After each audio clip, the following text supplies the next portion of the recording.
এক পীর সাহেব এরকম দাড়ি হাসতে গিয়ে একটা দাড়ি পড়ে গেছে। তখন মুরিদ ভাবতেছে পীর সাহেবের দাড়ি যদি কেউ পা দিয়ে খসে দরকার কি, ওই দাড়ি কোনা নিয়ে পকেটে থসে। বাড়ির যা চিন্তা করে কোন জায়গায় ফেলা দিব হুজুরের দাড়ি, লাল কাপড়ের মধ্যে ওটা পিছিয়ে তাকের উপর থুয়ে দিচ্ছে, আর ওটি একটা কাগজে লিখছে হুজুরের দাড়ি মোবারক। ওই বাড়িতে সেদিন থেকে বরকত শুরু হয়ে গেছে। বরকত শুরু হয়ে গেছে। এখন ওই হুজুর পীর সাহেব একদিন 10,000 মানুষের সামনে ওয়াজ করতেছে, ওই সাইডে যা বলতেছে আমার পীর সাহেবকে আপনারা চিনেন? পীর সাহেব ওয়াজ বন্ধ করে দিতে, কি করবি তুই? বলে আমার বাবার একটা দাড়ি মোবারক যত্ন করার কারণে আমার বাড়ি বরকতে পরিপূর্ণ হয়ে গেছে। পীর সাহেব কয় মারহাবা। পীর সাহেব বলতেছে আমার দাড়ি যত্ন করার কারণে যদি ওর বাড়ির বরকত হয়, মানে পীর সাহেবের প্রশংসা করাতে পীর সাহেব খুশি হয়ে গেছে। 10,000 মুরিদ বলতেছে আমরাও দাড়ি নিব। পীর সাহেব কয় এইবারই তো বিপদ হয়ে গেল। পীর সাহেব বলতেছে দাড়ি যখন পড়বে তখন তোমরা নিবে। মুরিদ বলে বরকত পাওয়ার জন্য অত ধৈর্য আমাদের নাই, এই মুহূর্তে আমরা দাড়ি চাই। যেই কথা দাড়ি চাই, পীর সাহেব কয় কেমনে দিব? বলে আপনি না দিলে আমরাই উঠে নিব। পীর সাহেব ভয়ে দৌড় মারতেছে, মুরিদেরা পাড়া ফেলে দিয়ে সব দাড়ি তুলে লিছে, লিয়ে প্রত্যেকটা মুরিদ দাড়ির চুমা খাচ্ছে আর বলতেছে বাবার দাড়ি। বাবা মুকুট হাত দিয়ে থেকে রক্ত দিয়ে মুখ ভরে গেছে। আপনার বলেন এটা কি পীরের সম্মান হলো না অপমান হলো? যখনই বললেন হুজুর আপনি চোখ বন্ধ করলে গোটা পৃথিবীর খবর বলতে পারেন, হুজুর আপনি একটু চোখ বন্ধ করে দেখেন তো এই জান্নাতুল বাকির কোন জায়গায় মা ফাতেমার কবর? এই জান্নাতুল বাকির কোন জায়গায় মা ফাতেমার কবর আছে? হুজুর আপনি যদি একটু আমাদের বলে দেন, আমরা মা ফাতেমার কবরের পাশে গিয়ে কবর জিয়ারত করতে চাই। আব্দুল কাদের জিলানী ছোট বাচ্চার মতন কান্না শুরু করে বললেন, রে মুরিদেরা, এই জান্নাতুল বাকির মধ্যেই মা ফাতেমার কবর আছে, তবে কবরটা কোন জায়গায় এটা কিয়ামত পর্যন্ত কেউ বলতে পারবে না। যারা হজ করছেন এখানে অনেক হাজী সাহেব আছেন, বাজান মদিনার ওই জান্নাতুল বাকির মধ্যে তারা ঢুকতেছে। হালিমাতুস সাদিয়ার কবর জিয়ারত করে, আয়েশার করে, উম্মে সালমার করে, নবীর 3টা ছেলে এক জায়গায় ঘুম পাড়তেছে, হাসান রাদিয়াল্লাহু ঘুম পাড়তেছে, এই কবরগুলো জিয়ারত করে। কিন্তু মা ফাতেমার কবর কোন জায়গায় কোনো দূরবীন যন্ত্র দিয়ে আজও কেউ দেখাতে পারে নাই। তবে সকলেই জানে জান্নাতুল বাকির মধ্যে মা ফাতেমার কবর আছে।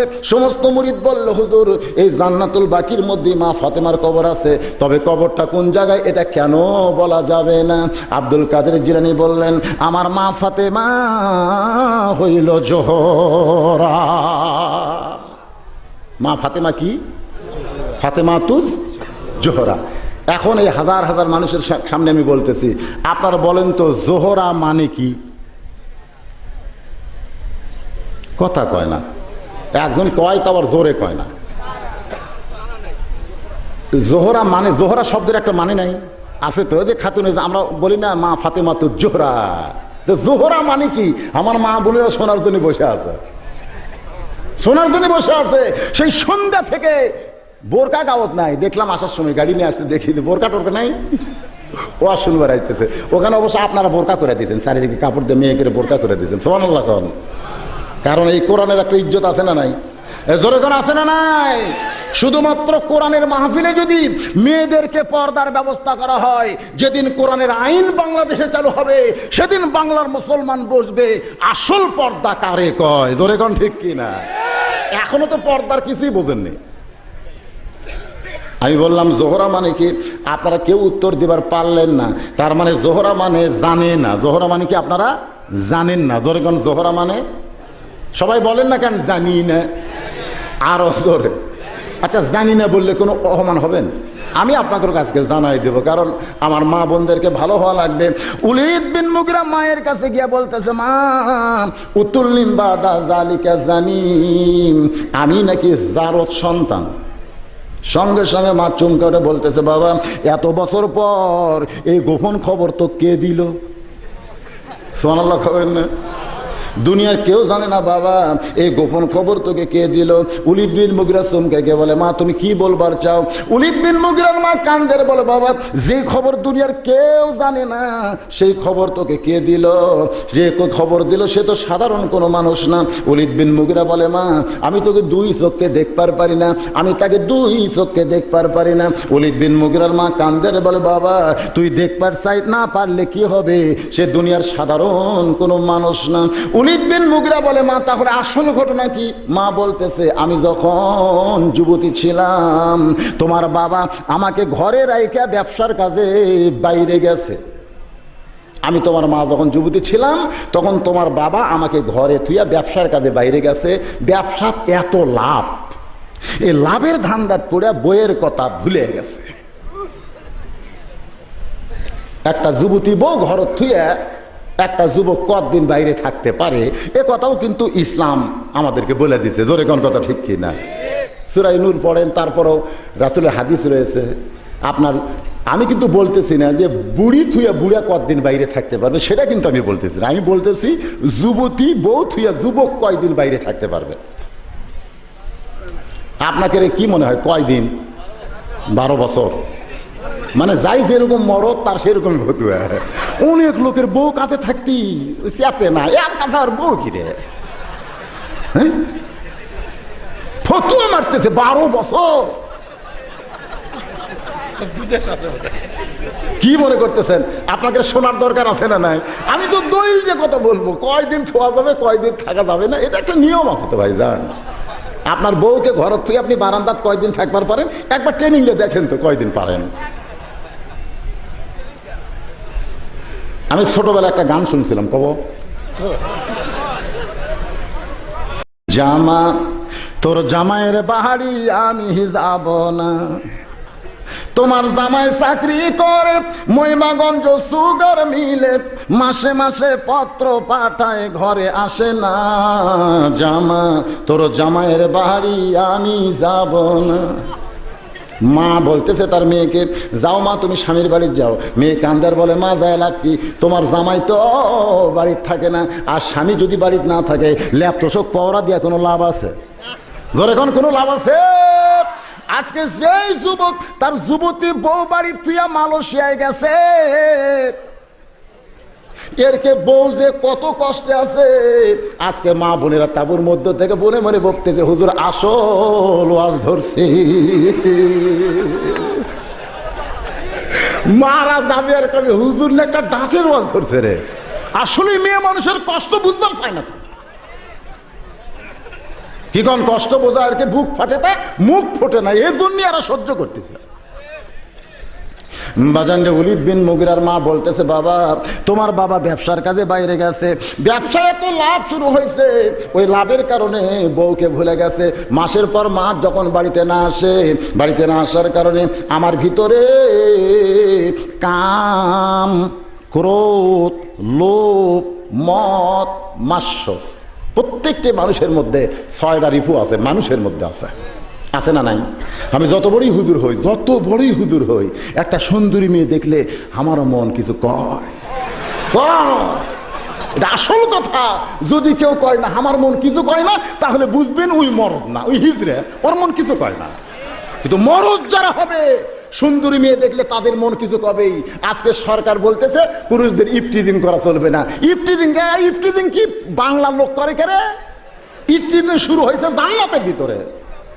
জান্নাতের ভিতরে যখন মা হাওয়াকে তৈরি করে আল্লাহ তাআলা আদমের ঘুম চোখ থেকে কেড়ে দিছে, আদম চেতন পাইয়া হাওয়ার দিকে 2খানা হাত বাড়াই দিছে। আল্লাহ কয় আদম খবর কি? কয় আল্লাহ মালটা কি? আল্লাহ খালি বুক ধরফর করতেছে। আল্লাহ কয় আদম এখন হাত বাড়াস না, ইফটিজিং হবে, কিছুক্ষণ পর তোরকে বিয়া হবে, বিয়ার পরে যা ইচ্ছা তাই করে যা। তাহলে ইফটিজিং শুরু হয়েছে বাংলাদেশে না, এটা শুরু হয়েছে জান্নাতে। জোরে কার কথা ঠিক কিনা? আল্লাহর কুদরতে মুখে হাসি ফুটে গেছে। ফেরেশতাকে আল্লাহ হাসেন কেন? বলে হাসার কারণ হলো আদম মরদ রে। আল্লাহ বলতেছে হাসার কারণ হলো আদম মরদ, হাওয়ার দেখে লোভ হচ্ছে, এটা মরদের চিহ্ন রে। আর হাওয়া দেখে যদি আদম না হাত বাড়াতো তাহলে আদম পুরুষ হতো না, আদম হিজড়া হয়ে যেত। আজকে যদি কোনো মানুষ বলে রাস্তার সুন্দরী হাই হিল পরে কিলকিল করে গেলে আমার কিছুই হয় না, বুঝবেন ওর মধ্যে মরদের সমস্যা আছে, ধরে কোন ঠিক কি না? আল্লাহর বান্দারা একটু মনোযোগ দিয়ে শুনতে হবে। সরকার নারী নিরাপত্তার নামে বহু আইন করছে, এইগুলা আইন দিয়ে নারী নিরাপত্তা দেওয়া যাবে না। নারী নিরাপত্তার আইন আল্লাহ কোরআনে বলেছেন, ওয়াকরনা ফি বুয়ুতিকুন্না ওয়ালা তাবাররাজনা তাবাররুজাল জাহিলিয়াতিল উলা, ধরে কোন সুবহানাল্লাহ। মেয়েদেরকে পর্দার মধ্যে থাকতে হবে, মেয়েদেরকে ঘরের মধ্যে থাকতে হবে। মেয়েরা যখন রাস্তা বের হবে তখন পর্দার রং হবে কালো, ধরে কোন পর্দার রং কি? শুধু কালো পর্দা হবে না, ওই মেয়েটার হাতে কালো মোজা থাকবে, চোখে কালো চশমা থাকবে, পায়ে কালো জুতা থাকবে। এইরকম বোরকা পরে পর্দা পরে কোনো মেয়ে যদি রাস্তায় বের হয়, রাস্তার যুবকেরা ভয়ে আলুর জমিত নামবি, কয় না এটা মানুষ না রে, এটা পেট নিয়ে আসতেছে রে। কালো মানুষের দিকে তাকালে লোভ হয়, আহা সব কালো, যেদিকে তাকাই সেদিকে কালো। আমার মা বোনেরা, যদি আপনারা থাকতে চান ভালো, একটু মনোযোগ দিয়ে শুনবেন। ওলীদ বিন মুগীরার মা বলতেছে, আমার ভিতরে কাম ভাব জাগ্রত হয়ে গেছে, আমার ভিতরে খালি এমনভাবে ঠাই ঠাই করতেছে। হঠাৎ দেখি একটা যুবক আমার মুখের সামনে ঘুর ঘুর করে ঘোরে। রে ওলীদ, ওই যুবকের সঙ্গে আমি মিলন করেছিলাম বাজান, ওই মিলনের মাধ্যমে তুই আমার পেটের মধ্যে আইলি, তুই আসলে যারো তো সন্তান। লিল্লাহে তাকবীর। মাই বলতেছে তুই আসলে কি? কার বিরুদ্ধে কথা কয়? কার বিরুদ্ধে কথা কয়? নবীর বিরুদ্ধে কথা যারা বলবে, মা নিজেই বলতেছে তুই আসলেই যারো সন্তান। আজও বাংলার মাটিতে যারা আল্লাহ নবীর বিরুদ্ধে কথা কয়, তারা যেন মাওক যা জিজ্ঞাসা করে, ও মা যাক আব্বা আব্বা বলে দেখি সেটাই কি বাপ? মা বলবে এত বছর পর এই গোপন খবর তো কে দিল রে? হ্যাঁ, আসলেই তাই ভাই। আপনারা যারা কেউ যদি আলেম ওলামা নবী রাসূলের বিরুদ্ধে কন, তাহলে মাওক যা জিজ্ঞাসা করবেন। চার স্টলে বসে একটাই গল্প। এখন কি গল্প? ভারত আর পাকিস্তান যুদ্ধ লাগতেছে, পাকিস্তান পারবি না। আমি বললাম পাকিস্তান পারবি না তো কে কথা? হুজুর আপনারা তো দালাল, তো পাকিস্তান পক্ষে হবেনি। আমি কিসের দালাল রে? তুই যে বললি পাকিস্তান পারবি না, এটা কোন দলিলে বলিস? বলে ভারত বিশাল দেশ, বহু অস্ত্র ভারতের আছে। আমি বললাম পাগল, অস্ত্র দিয়ে তো যুদ্ধ হয় না, যুদ্ধের মধ্যে ইমানটা হলো 1 নম্বর অস্ত্র। জোরে কোন কথা ঠিক কিনা? তুই কি জানিস রে পাগল? আল্লাহ নবী 1400 বছর আগে বলেছে, শোনেন, নবী 1400 বছর আগে বলেছেন, ওই ভারত পাকিস্তানকে লক্ষ্য করে এমন এলাকা থেকে যুদ্ধ শুরু হবে, প্রথম মনে হবে 2টা দেশ যুদ্ধ করতেছে। আসলে 2টা দেশের যুদ্ধ হবে না, এই যুদ্ধ হবে মুসলমান আর বেঈমানদের ভিতরে। এই যুদ্ধ বহুদিন চলতে চলতে আল্লাহ ইমাম মেহেদী আলাইহিস সালামকে দুনিয়াতে প্রেরণ করবে। এই যুদ্ধের বিজয়ের পতাকা নিয়ে দুনিয়াতে আল্লাহ ঈসা নবীকে পাঠায়া দিবি। জোরে কোন সুবহানাল্লাহ। তাহলে আমাদের এখন থেকে তৈরি হওয়ার দরকার আছে না নাই? রাসূল বলেছেন, মান সাআলাল্লাহু তাআলা আশ-শাহাদাতা বিসিদিকিন বাল্লাগাহুল্লাহু মানাজিলাশ শুহাদাই ওয়া ইম্মা তাআলা ফিরাশিহি, রাওয়াহুল বুখারী কিতাবুল মাগাজি। জোরে কোন সুবহানাল্লাহ। এইভাবে বর্ষা ধরে চাদর টান দিস, আবু জেহেল চাদর টান দিস, টান দিয়ে 37 জন নেতার চোখ আসছিল ছোট ছোট হয়ে গেছে। কারণ চাদরের তলে কে রে? আবু জেহেল কয়, এ তোরা যে জানলা দে বারবার ভুলকে ভুলকে করে বললি, ঠিকই আছে ঠিকই আছে, তো কে রে?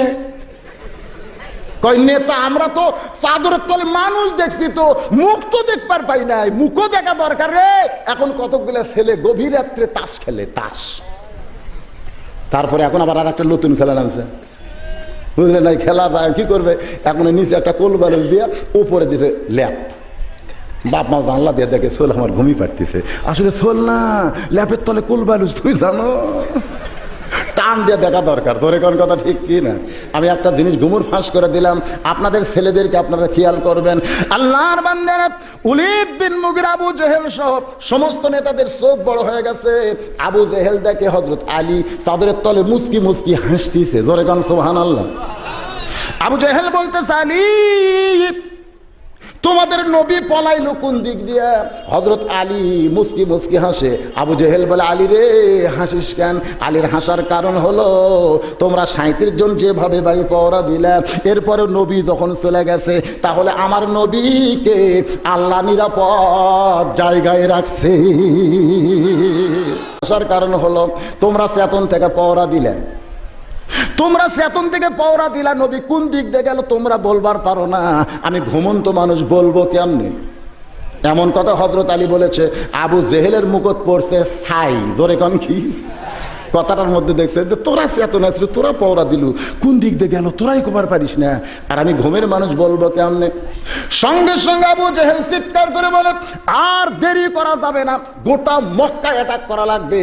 এখন পর্যন্ত মক্কা ছাড়তে পারে নাই, পাহাড়ের গর্তে গর্তে আমাদের তদন্ত করা লাগবে, কোনো গর্তে যেন লুকাবার না পারে। এই বলে আবু জেহেল নেতাদেরকে নিয়ে যখন যাবার চায়, এমন সময় হযরত আলী দাঁড়িয়ে এভাবে বুড়া আঙ্গুল বের করে আবু সুফিয়ান বলে, নেতা এ আলী সাইজ করা দরকার। এই ছোট্ট একটা মানুষ আমাদের বুড়া আঙ্গুল ঘুরায় কি বুঝায়? আবু জেহেল বলে, আবু সুফিয়ান চলো যাই। আবু সুফিয়ান বলে, নেতা এক সাইজ করা দরকার। আলী বলতেছে আয়। 37 জন নেতার দিকে হাত বাড়াইছে, আয়। আবু সুফিয়ান বলে, নেতাজি আলী যে আমাদের ডাকতেছে। আলী বলতেছে, নেতা নেতা বলিস কেন, আয়। আল্লাহ নবী যদি বলতো, আলী রে মক্কার কয়টা শয়তান আমার বাড়ি ঘেরাও করছে, তুই সব কয়টা শেষ কর। আল্লাহর শপথ করে বলতেছি, তোদের এক শয়তান এখান থেকে ফেরত যাবার পারবি না। কিন্তু নবী হত্যা করতে বলে নাই, নবী আমাকে চাদর মুড়ি দিয়ে ঘুমাবার কইছে। এই জন্য সারা রাত ঘুম করে শরীর চাঙ্গা করছি, আয়। সরাল্লাহ করবেন না? ইমানের বল কাক কয় যে আলী জানে আমি একলা নাই, আমার সাথে আল্লাহ আছে। আবু জেহেল বলতেছে, অক্তরা চিনিস না, না যাওয়াই ভালো, খামাখা গন্ডগোল করে লাভ কি? আমরা যাক ধরবে আছি তার কাছে চল, ওর কাছে দেয়া লাভ কি? কারণ আবু জেহেল জানে এই আলী সাধারণ কোন আলী না। নবীকে হত্যা করার জন্য মক্কার সবচেয়ে বড় মাস্তানকে ভাড়া করা হয়েছিল, যার নাম হলো আমর। জোরে বলেন, যার নাম কি? আমর না, উমর না, তাই বলে আবার উমর মনে করবেন, আমর। প্রতি সন্ধ্যায় 21 কেজি খাদ্য খায়, আর ওই যখন জেহাদের ময়দানে যায় তরবারির ওজন হলো 3.5 মণ। মক্কার ভিতরে অত বড় বীর কেউ নাই, মানে দৈহিক একটা বীর। তাক ভাড়া করছে যে নবীর মাথা কাটা লাগবে, কয় টাকা লিবে? তামর কাবা শরীফ সামনে নিয়ে শপথ করে বলছে, এই মক্কার লোকেরা, যতক্ষণ পর্যন্ত মুসলমানের নবীর মাথা না কাটবো ততক্ষণ পর্যন্ত পানিও খাবো না, ভাতও খাবো না, মানে কোনো খাদ্যও খাবো না, পানিও পান করবো না।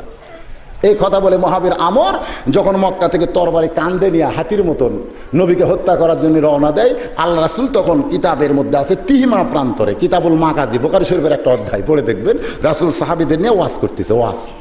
তখন তার জিহাদে কোনো বক্তব্য চলবি না, খালি ওয়াজ করা লাগবে, বর্তমানে যেটা চলতেছে, বুঝছেন না? রাসূল যখন ওয়াজ করতেছে, নবীর চোখ দিয়ে দর দর করে পানি পড়তেছে। সাহাবীরা বলে, হুজুর ওয়াজ তো করতেছেন, কান্দেন কেন? আল্লাহ রাসূল বলতেছে, আমি যা জানি তোমরা তা জানো না।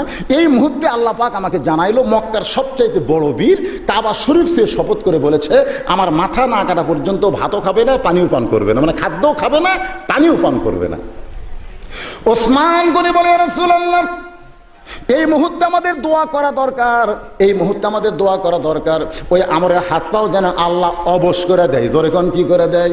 কারণ যে হাত দিয়ে আপনাকে হত্যা করবে, ওই হাতটা যদি আল্লাহ অবশ করে, যে আপনাকে হত্যা করার জন্য হাঁটতেছে যদি পাও দুইটা প্যারালাইসিস করে দেয়, তাহলে আমর তো আপনাকে হত্যা করতে পারবে না। ওসমান গনির কথা নবীর পছন্দ হলো। আল্লাহ নবীর সমস্ত সাহাবী নিয়ে যখন দোয়া করবে, আল্লাহ আমরের হাত পাও অবশ করে দাও, এই দোয়া করার জন্য যখন রাসূল মনস্থ, এমন সময় ফেরেশতা জিবরাইলকে আল্লাহ পাঠায় বলতেছে, জিবরাইল যা আমার নবীকে দোয়ার মধ্যে বলে দে, ইয়া আইয়ুহান নাবিয়্যু হাফজিল মুমিনিনা আলাল কিতাল। ওগো নবী, যে দুইটা হাত দিয়ে দোয়া করতেছেন, এই দুইটা হাত খালি দোয়ার হাত না, এই দুইটা হাত হলো লাঠি ধরার হাত, তরবারি ধরার হাত। জোরে কোন কথা ঠিক কি না? প্রত্যেক দিন মসজিদ ইমাম সাহেব দোয়া করে, আল্লাহ আমাদের গ্রাম চোরের উপর দুপ বেড়ে গেছে, আল্লাহ আল্লাহ চুরি কমায় দাও, আল্লাহ এদিকে দোয়া করে, এদিকে চোর ভালো স্যান্ডেল নিয়ে চলে যায়। দোয়াও হচ্ছে, চুরিও হচ্ছে, চোরও দু একদিন আমিন কয়, চোরও আমিন কয়। আর ইমাম সাহেব যদি বলে বহুদিন সুরের বিরুদ্ধে দোয়া করে দেখছি, চুরি বেড়ে যাচ্ছে, আর দোয়া নয়, প্রত্যেকের হাতে লাঠি নাও, এই গ্রামে সুর কোন দিক দিয়ে ঢোকে একবার আমাদের দেখতে হবে, সুর 10 পাড়া বাদ দিয়ে অন্য পাড়ার যাবে। জোরে কোন কথা ঠিক কিনা? খালি 2 হাত দোয়ার হাত নাকি বাংলার মুসলমান একটাই শিখছে।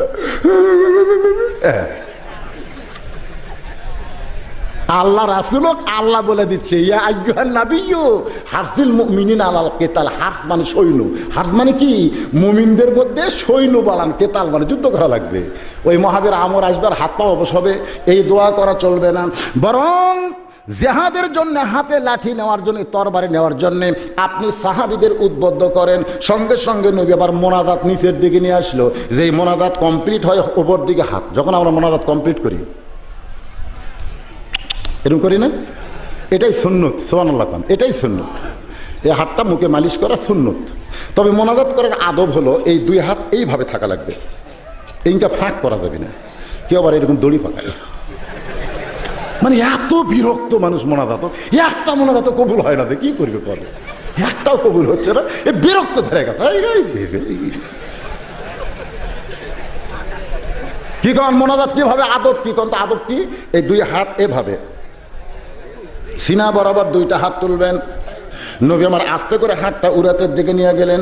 সাহাবীরা বললেন, ইয়া রাসূলুল্লাহ, এতদিন আমরা মোনাজাত করছি, মোনাজাতের কমপ্লিটটা এইভাবে হয় নাই, কিন্তু আজকে কমপ্লিটটা এইভাবে কেন করলেন জানতে চাই। আল্লাহ রাসূল বললেন, সাহাবীরা রে, তোমাদের মধ্যে এমন কি কেউ আসো বাবা, ওই মহাবীর আমর আমি নবীকে হত্যা করার আগে ওই আমরের সামনে দাঁড়াবার পারবে? তোমাদের মধ্যে এমন কি কেউ আসো? প্রত্যেকটা সাহাবী মাথা নিচু করে মনে মনে চিন্তা করে যে আমর প্রতি সন্ধ্যায় 21 কেজি খাদ্য খায়, জিহাদের ময়দানে 3.5 মণ ওজনের তরবারি নিয়ে যুদ্ধে যায়, সেই মহাবীর আমরের সামনে কে দাঁড়াবে? প্রত্যেকটা সাহাবী যখন মাথা নিচু করে চিন্তা করে, এমন সময় পিছন দিক থেকে ছোট্ট মানুষ হযরত আলী দাঁড়িয়ে বলতেছে, ইয়া রাসূলুল্লাহ, ওই আমরের সামনে আমি আলী দাঁড়াবার চাই। রাসূল বললেন, এজলেস, বসো। এই তুমি ছোট্ট মানুষ, তুমি আমরক চিনো? এখন কিন্তু ছোট মানুষ বোঝে না, খালি ডাকলি এ চলো রে, ওরকে বউ নেই, চলো নেই, পিছন দিকে ডাকার মানুষও নেই। জোরে কর কথা ঠিক কিনা? আর আমরা যখন যাবার চাই চিন্তা করি, বউ আছে বাবা, সওয়াল পাওয়াল আছে, যদি আমাকে র্যাপ ধরে লিয়া যায়, আমার বউ কানবি, সোল কানবি। আর ছোট বাচ্চার হলে চিন্তা আছে, চলো রে। জোরে কোন কথা ঠিক কিনা? হযরত আলী অতি ছোট একজন বাচ্চা। রাসূল বললেন, এজলেস ইয়া আলী, আলী তুমি বসো। তুমি ছোট্ট মানুষ, তুমি আমরকে চেনো না, যে আমর প্রতি সন্ধ্যায় 21 কেজি খাদ্য খায়, 3.5 মণ তরবারি যুদ্ধে যায়, ওই আমরের সামনে তুমি কি দাঁড়াবার পারবে? হযরত আলী বলতেছে, ইয়া রাসূলুল্লাহ, দুনিয়ার কোন আমরকে চিনার আমার দরকার নাই, আল্লাহর ঈমান আমার ভিতরে, নবীর আদর্শের পাওয়ারে শুধু আমর নয়, পৃথিবীর তামাম বাতিলের সামনে আলী দাঁড়াবার চাই। লিল্লাহি তাকবীর। তাকবীর দাও এখন আমাদের বাংলাদেশের লোক দিবার পারে না। আজ থেকে 3 বছর আগে যা পার্টি ছিল, এখন আর সেটাও হচ্ছে না। কি ভাই তাকবীরের এই একটা তাকবীর দেখেন তো, এখন ঘড়ির দিকে তাকায় দেখেন রাত 12টা বাজতেছে, কিন্তু এই যে তাকবীর এখন মনে হচ্ছে রাত 8টা বাজতেছে। দেখেন না সকলের সাইজ দেখেন, একটা সেই রকম তাকবীর দেবেন, সেই রকম একটা তাকবীর যে কণ্ঠকে দিছে, সে আল্লাহর তাকবীর দিতে আমাদের কোনো আপত্তি। লিল্লাহি তাকবীর, আল কোরআনের আলো, কোরআন হাদিস যেখানে, দুনিয়ার মুসলমান, ইসলামের শত্রুরা, আলেম ওলামার শত্রুরা, কোরআনের দুশমনেরা সব জায়গা না পারলেও বেয়াল তুলে দিছে, অসুবিধা কি? নিজের শরীরের দিকে খেয়াল করে দেখেন, রাত 12টা বাজছে, বোঝা যায়? এই দেখেন, বোঝা যায়? মনে হয় এখনই আমরা খাইয়া উঠলো। জোরে এখন ঠিক কিনা? তাকবীর দিলে ইমান এত তাজা হয়ে যায়, রাত কয়টা বাজতেছে ঘড়ির দিকে তাকানোর টাইম নাই। জোরে কোন কথা ঠিক কিনা? আল্লাহর বান্দারা একটু মনোযোগ দিয়ে কতগুলো খেয়াল করবেন।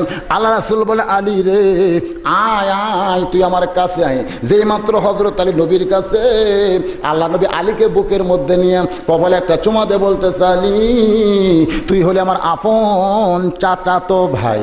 হযরত আলী হচ্ছে নবীর কি ভাই? আপন চাচাতো ভাই। আলী রে, তোর বাবা আবু তালেব যখন মৃত্যুর বিছানায়, তখন তোকে যে আমার হাতে তুলে দিয়ে গেছে বাবা, আবু তালেব আমাকে বলেছে, বেটা তোকে যেমন আমি লালন পালন করেছি, আমার আলীকেও তেমন লালন পালন করবি রে আলী। একটা আমার হত্যা করার জন্য রাস্তা নিয়েছে, সে আমরের সামনে তোকে যদি আমি পাঠিয়ে দেই, তাহলে মক্কার লোকেরা বলবে মুসলমানের নবী নিজে বাঁচার জন্য ছোট্ট একটা বাচ্চাকে এত বড় বীরের সামনে পাঠিয়ে দিয়েছে। আলী কান্দের বলে, নবীজি আমি আমার জীবনের চাইতে আপনাকে বেশি ভালোবাসি। একটা কাফের এসে আমার নবীকে মারবে আর আমি আলী দুনিয়াতে জীবিত থাকবো, এটা কোনোদিন নবীর উম্মত হতে পারে না। আল্লাহ নবীর উম্মতেরা শোনো, নবীর বিরুদ্ধে বাংলার জমিনে কথা বলবে, নবীর বিরুদ্ধে পৃথিবীর কাফির বেঈমান কথা বলবে, নবীর উম্মতেরা কোনোদিন তাদের জীবনকে শোকেদের মধ্যে সাজায় রাখবে না। দরকার হলে আল্লাহ নবীর জন্যে আল্লাহর দেওয়া জান আল্লাহ রাস্তায় দিতে হবে। জোরে কোন কথা ঠিক কিনা? আলী বলে, নবীজি আমি আমরের সামনে দাঁড়াবার চাই। নবী ডাক দেয় বলেন, ওসমান ও বাবা ওসমান, তোমার বাড়িতে কি কোনো তরবারি আছে? ওসমান বলে, হুজুর আমি জঙ্গি নাকি? রাসূল বলতেছে, ওসমান তোমার বাড়িতে কোনো তরবারি আছে? ওসমান বলে, হুজুর আমি জঙ্গি নাকি? আমার বাড়িতে কোনো তরবারি নাই, তবে কুরবানি করার সময় উট আর দুম্বা জব করি, এই জব করার জন্য একটা ছুরি আছে। প্রত্যেকটা মুসলমানের বাড়িতে ছুরি আছে না নাই?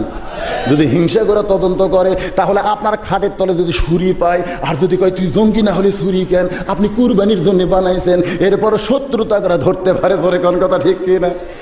আমি যাচ্ছি যমুনার ওই পার, আমার অধর নরসিংদীতে আমার মাহফিল। যমুনা পার হওয়ার পরে ঢাকার রাস্তা আমার গাড়ি থামাই দিল। গাড়ি থামে দুটা কিতাব আছিল আমার কাছে। ওই দুই কিতাব নিয়ে পুলিশ বলতেছে, হুজুর এটা তো জেহাদি বই। তাই আমি কইলাম, দেখো তো কোন জায়গাতে আছে। না দেখবার পারলো তো আপনাদের কাছে তো এটাই থাকার কথা। আপনারা বলেন তো এই কোরআনের মধ্যে জেহাদের কথা আছে না নাই? জোরেখান আছে না নাই? তাহলে জেহাদি বই থাকলে হুজুর ধরবে, কোরআন থাকলেও তো কিছুদিন পর ধরবি রে। হুমায়ুন আহমদের উপন্যাস নিয়ে কেউ গোটা বাংলাদেশ ঘুরলে তার কোনো টেনশন নাই, তাসলিমা নাসরিন বই নিয়ে ঘুরলে তার কোনো টেনশন নাই, কিন্তু বুখারী শরীফের কিতাবুল মাগাজি কাছে থাকলেই টেনশন করতে হয়। ধরে কোন কথা ঠিক কিনা? আল্লাহর বান্দারা, ওসমান গনি তরবারিখানা এনে যখন নবীর হাতে দেয়, নবী তরবার দিকে তাকায় দেখে মাত্র 27 ইঞ্চি। জোরে কোন কয় ইঞ্চি? ওই 27 ইঞ্চি তরবারি হযরত আলীর হাতে দিয়ে বলে, আলী এই তরবারিখানা তোমার হাতে আমি নবী তুলে দিলাম, কারণ তরবারের সামনে তসবি টুবি চলবে না। আমার আনতে 3.5 ওজনের তরবারি, আর তোমাকে দিলাম আমি 27 ইঞ্চি। এই তরবারি নিয়েই তুমি জিহাদের ময়দানে যাও। সঙ্গে সঙ্গে হযরত আলী মারছে দৌড়। পিছন দিক থেকে নবী ডাক দিয়ে বলে, আলী রে এত জোরে দৌড়াও কেন, এত জোরে দৌড়াও কেন? আলী বলতেছে, রাসূলুল্লাহ ওই আমর কত আগে আপনাকে হত্যা করার জন্য রওনা দিয়েছে, অনেক দূর পর্যন্ত আইছে। আমি এখন পরে আস্তে আস্তে গেলে আমার অনেক আগে আইসা যাবে। আমি নিয়ত করেছি ওই মহাবীর আমর আপনার পবিত্র চেহারা দেখার আগেই আমি আলী ওকে জাহান্নামে পাঠাবার চাই। 27 ইঞ্চি তরবারি নিয়ে হযরত আলী দৌড়াইতে দৌড়াইতে রাস্তার মাঝখানে হাজার হাজার কাফির বেঈমান পিছনে খালি স্লোগান মারতেছে, মুসলমানের নবী বাঁচানোর দুনিয়াত কেউ নাই, আজকে আমরের হাতে মুসলমানের নবী হত্যা হবে, এই স্লোগান দিচ্ছে। আর আমর খালি হাতির মতন হাঁটতেছে, হাতির মতন, হাতি যেরকম হাঁটে ওরকম হাঁটতেছে। হযরত আলী দৌড়ে গিয়ে আমরের সামনে দাঁড়ায় বলে, কে রে, কোথায় যাস? আমর বলতেছে, পুচকা তুই কে রে? কে? এই রে আমার হাসার কয়, চাকু লিয়াচ্ছ, চাকু। গরু যেটাতে জব করে ওর নাম ছুরি, আর চামড়া খোলে ওর নাম কি? চাকু। আমর বলতেছে, ছোট্ট একটা চাকু নিয়ে আমার সামনে দাঁড়াইলি, তোর নিয়ত কি? যতই নিয়ত কর মুসলমানের নবীকে আমার হাত থেকে কেউ বাঁচাবার পারবে না। সঙ্গে সঙ্গে হযরত আলী ওই রাস্তার উপরে চাকু দিয়ে একটা দাগ দিলেন। ওই রাস্তার উপরে চাকু দিয়ে ডাক দিয়ে বলতেছে, কাফেরের ফাটা তুই কত বড় বাপের বেটা, আল্লাহ নবী মারবি খালি দাগটা ডেঙ্গা, এই দাগটা ডেঙ্গা খালি সামনে এক ধাপ, যা যা। আপনি বলেন তো কি দিয়ে দাগ দিছে? না খালি চাকুর দাগ না, এই দাগের মধ্যে একটা দোয়া আছে। আমি তাহলে এই দোয়া আপনাকে শিক্ষা দিই, তাহলে প্রত্যেকদিন দরজার আগে খালি এরকম একটা দাগ মারবেন, চোর আসবি ঠিকই কিন্তু দাগ পার হবে আছে ভাই, এই কোরআনতে আছে। সুবহানাল্লাহ, এত কিছু আছে কিন্তু তারপরে আমরা পারি না কেন জানি? এগুলো আমরা জানি না।